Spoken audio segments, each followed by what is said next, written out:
Fakta-fakta pembunuh pegawai Koperasi Bekasi rutin doa di septic tank. Polisi menangkap Sunardi, 44, terkait aksi pembunuhan terhadap perempuan pegawai koperasi berinisial SP di Cibarusah, Kabupaten Bekasi. Usut punya usut, ternyata Sunardi tak hanya sekali melakukan aksinya. Pada tahun 2022, Sunardi juga menghabisi nyawa istrinya dan memasukkan jasadnya ke dalam septic tank di rumahnya.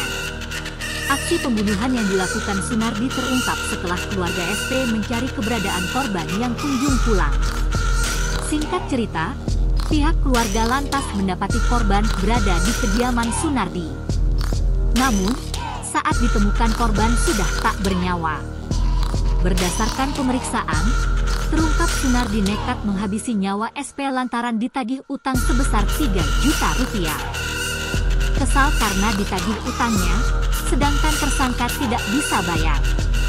Utangnya 3 juta rupiah, kata Kasat Reskrim Polres Metro Bekasi Kompol Onkoseno Grandiarso Sukahar. Terpicu emosi, Sunardi lantas mencekik atau menjerat leher korban menggunakan tali kerudung hingga tak bernyawa.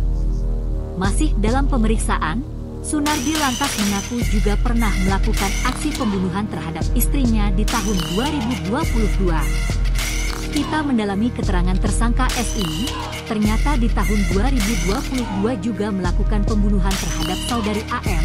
Pengakuan tersangka AM ini adalah istrinya, tutur Onkoseno. Pengakuan Sunardi itu ditindaklanjuti polisi dengan melakukan olah tempat kejadian perkara, TKP, di kediaman Sunardi.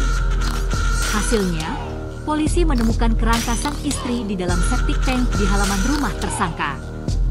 Kerangka istri Sunardi itu kemudian dibawa ke RS Polri Kramat Jati untuk dilakukan proses pemeriksaan lebih lanjut. Mustafa menyebut usai membunuh sang istri, Sunardi selalu rutin pulang ke rumahnya setiap 2 minggu sekali.